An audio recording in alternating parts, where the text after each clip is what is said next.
Welcome to the 1000 Nights and 1 Night. Now, when it was the 269th night, she said, It hath reached me, O auspicious king, that Allah al-Din gave the antidote of Bang to King Johanna, father of Husain Maryam, and he came to himself and told Allah al-Din and his daughter, sitting on his breast. So he said to her, O my daughter, dost thou deal thus with me? She answered, If I be indeed thy daughter, become a Moslem, even as I became a Moslema, for the truth was shown to me, and I attested it, and the false and I deserted it, and I have submitted myself unto Allah, the Lord of the three worlds, and am pure of all faith, contrary to that of all Islam in this world, and in the next. Wherefore, if thou wilt become a Moslem, well and good; if not, thy death were better than thy life. Allah al-Din also exhorted him to embrace the true faith, but he refused, and was contrary. So Allah al-Din drew a dagger and cut his throat from ear to ear. Then he wrote a scroll, setting forth what had happened, and laid it on the brow of the dead, after which they took what was light of load and weighty of worth, and turned from the palace and returned to the church. Here the princess drew forth the jewel, and placing her hand upon the facet, where was figured a couch, rubbed it, and behold, a couch appeared before her, and she mounted upon it with Allah al-Din and his wife Zubaydah, the ludist, and saying, I conjure thee, by the virtue of the names and talismans and characters engraven on this jewel, rise up with this, O couch. And it rose up with him into the air, and it flew till it came to a wady, wholly bare of growth. When the princess turned earthwards, the facet on which the couch was figured, and it sank with them to the ground. Then she turned up the face whereon was fashioned a pavilion, and tapping it said, Let a pavilion be pitched in this valley. And there appeared a pavilion, wherein they seated themselves. Now this wady was a desert waste, without grass or water. So she turned a third face of the jewel towards the sky, and said, By the virtue of the names of Allah, let trees upgrow here, and a river flow beside them. And forthwith trees sprang up, and by their side ran a river, plashing and dashing. They made the ablution, and prayed, and drank of the stream. After which the princess turned up to the three other facets, till she became to a fourth, whereon was portrayed a table of food, and said, By the virtue of the names of Allah, let the table be spread. And behold, there appeared before them a table spread with all manner of rich meats, and they ate and drank and made merry, and were full of joy. Such was their case. But as regards Husain Maryam's father, his sons went in to waken him, and found him slain, and seeing Allah al-Din's scroll, took it and read it, and readily understood it. Then he sought his sister, and finding her not, betook himself to the old woman in the church, of whom he inquired for her. But she said, Since yesterday I have not seen her. So he returned to the troops, and cried out, saying, To horse, ye horsemen! Then he told them what had happened. So they mounted and rode after the fugitives, till they drew near the pavilion. Presently Husain Maryam arose, and looking up, saw a cloud of dust, which spread till it walled the view. Then it lifted and flew, and lo, stood disclosed her brother and his troops, crying aloud, Whither will you fly, and we on your track?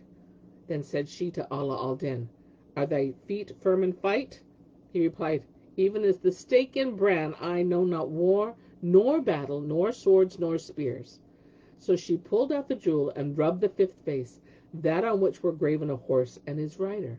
And behold, straightway a cavalier appeared out of the desert, and ceased not to do battle with the pursuing host, and smite them with the sword, till he routed them and put them to flight. Then the princess said to Allah al-Din, Wilt thou go to Cairo or to Alexandria? And he answered, To Alexandria. So they mounted the couch, and she pronounced over it the conjuration, whereupon it set off and with them, and in a twinkling of an eye brought them to Alexandria. They alighted without the city, and Allah al-Din hid the women in a caravan, whilst he went into Alexandria, and fetched them outer clothing, wherewith he covered them. Then he carried them to his shop, and leaving them in the bin, walked forth to fetch them the morning meal. And behold, he met Calamity Ahmad, who chanced to be coming from Baghdad. He saw him in the street and received him with open arms, saluting him and welcoming him. Whereupon Ahmad al-Danaf gave him the good news of his son Aslan, and how he was now come to the age of 20. And Ala al-Din in his turn told the captain of the guard all that had befallen him from first to last, whereat he marveled with exceeding marvel. Then he brought him to his shop and sitting room, where they passed the night. And the next day he sold his place of business and laid its price with other monies. Now Ahmad al-Danaf had told him that the Caliph sought him, but he said, I am bound first for Cairo to salute my father and mother and the people of my house. So they all mounted the couch, and it carried them to Cairo, the God-guarded, and here they alighted in the street called Yellow, where stood the house of Shams al-Din. Then Ala al-Din knocked at the door, and his mother said, Who is at the door, now that we have lost our beloved for evermore? He replied, 'Tis I, Ala al-Din. Whereupon they came down and embraced him. Then he sent his wives and baggage into the house, and entering himself with Ahmad al-Danaf, rested there 3 days. After he was minded to set out for Baghdad, his father said, Abide with me, O my son. But he answered, I cannot bear to be parted from my child Aslan. So he took his father and mother and fared forth for Baghdad. Now when they came thither, Ahmad al-Danaf went into the Caliph and gave him the glad tidings of Ala al-Din's arrival, and told him his story. Whereupon the king went forth to greet him, taking the youth Aslan, and they met and embraced each other. Then the commander of the faithful summoned the arch-thief Ahmad Kamakan, and said to Ala al-Din, Up at thy foe. So he drew his sword and smote off Ahmad Kamakan's head. Then the Caliph held festival for Ala al-Din, and summoning the Qazi and witnesses, wrote the contract, and married him to the princess Husain Maryam. And he went in unto her, and found her an unpierced pearl. Moreover, the Caliph made Aslan chief of the 60, and bestowed upon him and his father sumptuous dresses of honor. And they abode in the enjoyment of all joys and joyance of life, till there came to them the destroyer of delights, and the sunderer of societies. But the tales of generous men are manifold, and amongst them is the story of Hatim of the tribe of Tayy.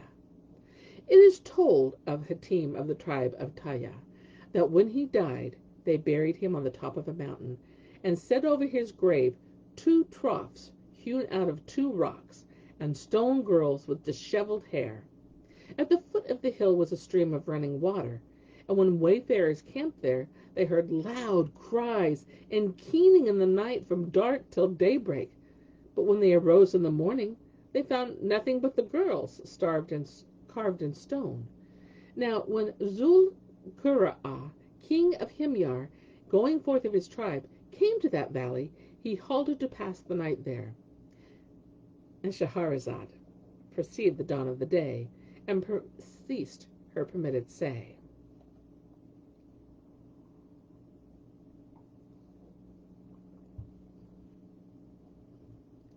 Now, when it was the 270th night, she said, It hath reached me, O auspicious king, that when Zul-Qura'ah passed by the valley, he nighted there. And when he drew near the mountain, he heard the keening, and said, What lamenting is that on yonder hill? They answered him, saying, Verily, this is the tomb of Hatim al-Tayy, over which are 2 troughs of stone, and stone figures of girls with disheveled hair. And all who camp in this place by night hear this crying and keening. So he said jestingly, O Hatim of Tayy, we are thy guests this night, and we are lank with hunger.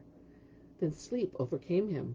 But presently he awoke in a fright, and crying out, saying, Help, O Arabs, look at my beast. So they came to him, and finding his she-camel struggling, and struck down, they stabbed her in the throat, and roasted her flesh, and ate. Then they asked him what had happened, and he said, When I closed my eyes, I saw in my sleep Hatim of Tayy, who came to me sword in hand, and cried, Thou comest to us, and we have nothing by us. Then he smote my she-camel with his sword, and she had surely died, even though ye had not come to her and slaughtered her. Now, when morning dawned, the king mounted the beast of one of his companions, and taking the owner behind him, set out and fared on till midday, when they saw a man coming towards them, mounted on a camel and leading another. And he said to him, Who art thou? He answered, I am Adi, son of Hatim of Tayah. Where is Zul-Qarara, emir of Hamyar? Replied they, This is he. And he said to the prince, Take this she-camel in place of thy beast, which my father slaughtered for thee. Asked Zul-Qarara, Who told thee of this?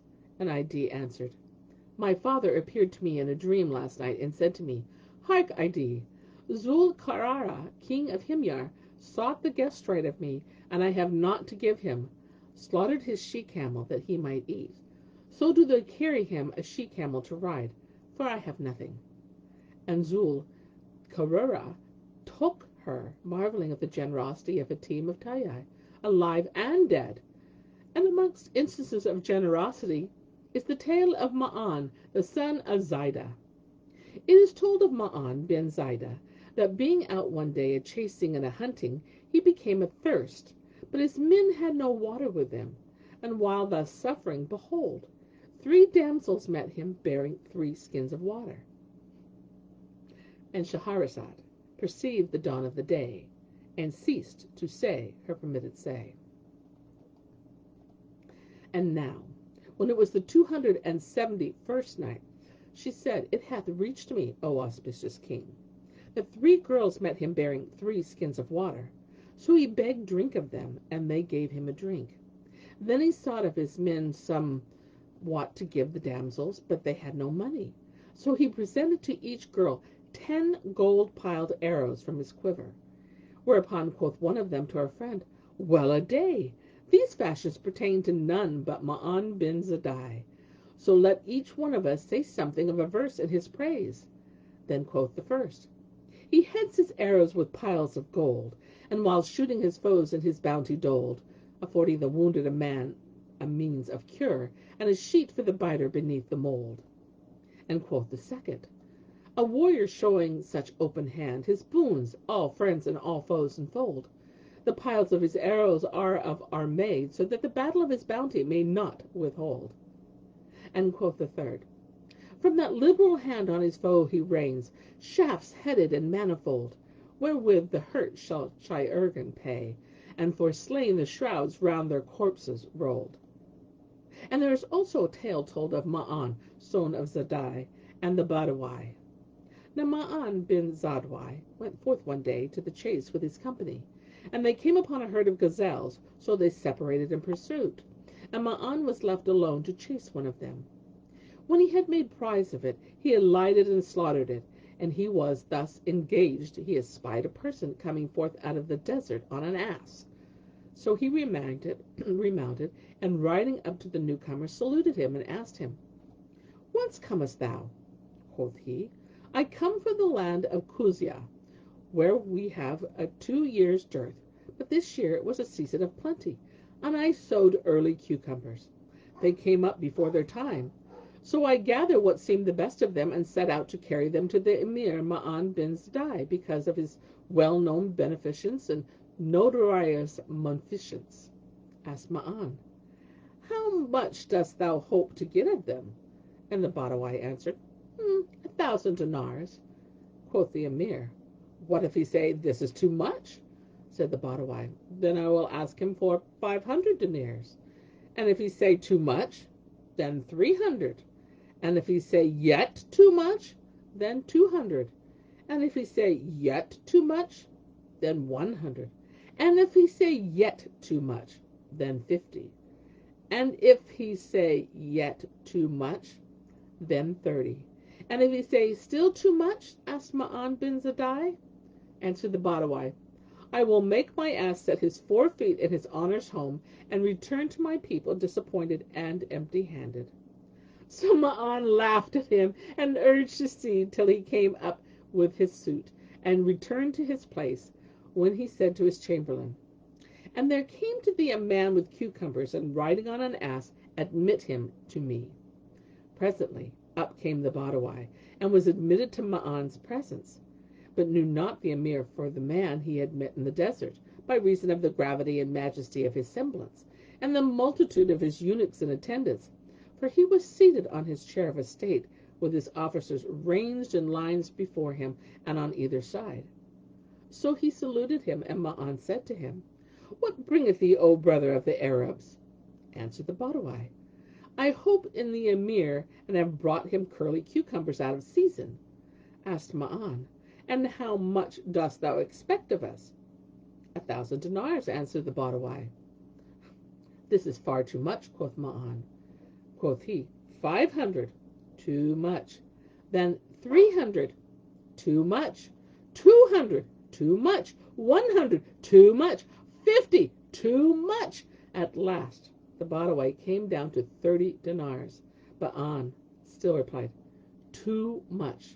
So the Badawi cried, By Allah, the man who met me in the desert brought me bad luck, but I will not go lower than 30 dinars. The Emir laughed and said nothing, whereupon the wild Arab knew that it was he whom he had met, and said, O my lord, except thou bring me the 30 dinars. See ye, there is the ass tied, ready at the door, and here sits Ma'an, his honor, at home. So Ma'an laughed till he fell on his back, and calling his steward, said to him, Give him 1,000 dinars, and 500, and 300, and 200, and 150, and 30, and leave the ass tied up where he is. So the Arab, to his amazement, received 2,180 dinars, and Allah have mercy on them both, and all generous men. And also I have heard, O auspicious king, a tale of the city of Lamtate. There was once a royal city in the land of Rum, called the city of Lamtate, wherein stood a tower, which was always shut. And whenever a king died, and another king of the Greeks took the kingship after him, he set on the tower a new and strong lock, till there were 24 locks upon the gate, according to the number of the kings. After this time there came to a throne a man who was not of the old royal house. He had in mind to open these locks, that he might see what was within the tower. The grandees of his kingdom forbade him from this, and pressed him to desist, and reproved him and blamed him. But he persisted, saying, Needs must this place be opened. Then they offered him all that their hands possessed of monies and treasures and things of price, if he would but refrain. Still he would not be balked. And Shahrazad perceived the dawn of the day, and ceased saying her permitted say.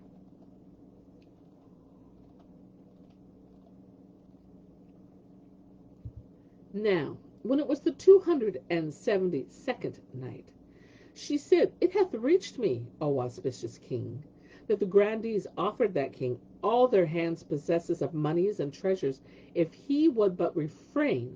Still he would not be balked, and said, There is no help for it, but I open this tower. So he pulled off the locks, and entering found within the tower figures of Arabs on their horses, and camels, habited in turbans, hanging down at the ends, with swords in baldric belts thrown over the shoulders, and bearing long lances in their hands. He found there also a scroll, which he greedily took and read, and these words were written therein. Whereas these doors is opened, will conquer this country a raid of the Arabs, after the likeness of the figures here depicted. Wherefore beware, and again beware of opening it. Now this city was in Andalusia, and that very year Tariq ibn Ziyad conquered it, during the caliphate of Al-Walid, son of Abd al-Malik, of the sons of Umayyah, and slew this king after the sorriest fashion, and sacked the city, and made prisoners of the women and boys therein, and got great loot.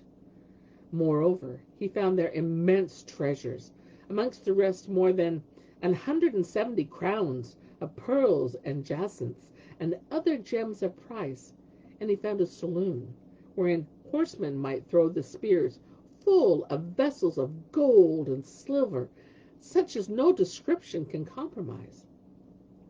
Moreover, he found there the table of food for the prophet of Allah, Solomon, son of David, peace be with both of them, which is extant even now in the city of the Greeks. It is told that it was a grass-green emerald with vessels of gold and platters of jasper. Likewise, he found the Psalms written in the old Ionian characters on leaves of gold, bezeled with jewels, together with a book setting forth the properties of stones and herbs and minerals, as well as the use of caracks and talismans, and the canons of the art of alchemy. And he found a third volume, which treated of the art of cutting and setting rubies and other precious stones, and of the preparation of poisons and theriacs. There found he also a mappa mundi figuring the earth and the seas and the different cities and countries and villages of the world, and he found a vast saloon full of hermetic powder, 1 drachm of which elixir would turn 1,000 drachms of silver into fine gold. Likewise, a marvelous mirror, great and round of mixed metals, which had been for Solomon, son of David, on the twain be peace, wherein whoso looked might see the counterfeit presentment of the 7 climates of the world. And he beheld a chamber full of Brahmini jacinths, for which no word can suffice. So he dispatched all these things to Walid bin Abd al-Malik, and the Arabs spread all over the cities of Andalusia, which is one of the finest of lands. And this is the end of the story of the city of Lamtat. And a tale is also told of the Caliph Hisam and the Arab youth.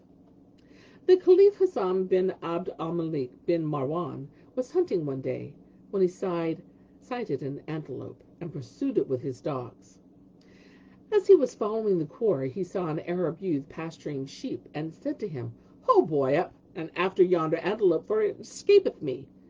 The youth raised his head to him, and replied, "O ignorant, of what do the deserving is due? Thou lookest on me with disdain, and speakest to me with contempt. Thy speaking is that of a tyrant, true, and thou doing what an ass would do." Quoth Hisam, "Woe to thee! Dost thou not know me?" Rejoined the youth, "Verily, thine unmannerliness hath made thee known to me, and that thou speakest to me without beginning by the salutation." Repeated the Caliph, "Fie upon thee! I am Hisam bin Abd al-Malik." "May Allah not favor thy dwelling place," replied the Arab, "nor guide thine abiding places. How many are thy words, and how few thy generous deeds?" Hardly had he ended speaking, when up came the troop from all sides, surrounded him as the white encircling the black of the eye, and all each saying, "Peace be with thee, O commander of the faithful." Quoth Hisham, "Cut short this talk, and seize me yonder boy." So they laid hands on him, and when he saw the multitude of chamberlains and wazirs and lords of state, he was in no wise concerned, and questioned not of them, but let his chin drop on his breast, and looked where his feet fell, till they brought him to the Caliph, when he stood before him, and his head bowed groundwards, and saluted him not, and spoke to him not. So one of the eunuchs said to him, "O dog of the Arabs, what hindereth thy saluting the commander of the faithful?" The youth turned to him angrily, and replied, "O pack-saddle of an ass! It was the length of the way that hindered me from this, and the steepness of the steps, and the profuseness of my sweat." Then said Hisham, and indeed he was exceedingly wroth, "O boy, verily thy days are come to thy latest hour. Thy hope is gone from thee, and thy life is passed out of thee." He answered, "By Allah, O Hisham, verily am I my life term be prolonged, and fate ordained, not its cutting short. Thy words irk me not, be they long or short." Then said the chief chamberlain to him, "Doth it befit thy degree, O vilest of the Arabs, to bandy words with the commander of the faithful?" He answered promptly, "Mayest thou meet with adversity, and may woe and wailing never leave thee. Hast thou not heard the saying of Almighty Allah? One day every soul shall come to defend itself." Hereupon Hisham rose in great wrath, and said, "O headsman, bring me the head of this lad, for indeed he exceedeth in talk, such as passeth conception." So the sworder took him, and making him kneel on the carpet of blood, drew his sword above him, and said to the Caliph, O commander of the faithful, this thy slave is misguided, and is on the way to his grave. Shall I smite off his head and quit of his blood? Yes, replied Hisham. He repeated his question, and the Caliph again answered in the affirmative. Then he asked leave a third time, and the youth, knowing that, if the Caliph assented yet one more, it would be the signal of his death, laughed till his wisdom teeth showed, whereupon Hisham's wrath redoubled, and he said to him, O boy, meseems thou art mad. Seest thou not that thou art about to depart the world? Why then dost thou laugh in mockery of thyself? He replied, O commander of the faithful, if a large life term befell me, none can hurt me, great or small, but I have bethought me of some couplets, which do thou hear, for my death cannot escape me. Quoth Hisham, Say on and be brief. So the Arab repeated these couplets. It happened one day a hawk pounced on a bird, a wilding sparrow driven by destiny, and held in pounces spake the sparrow thus, Eyen as the hawk rose ready home to hie, Scant flesh have I to fill the maw of thee, and for thy lordly food poor morsel am I.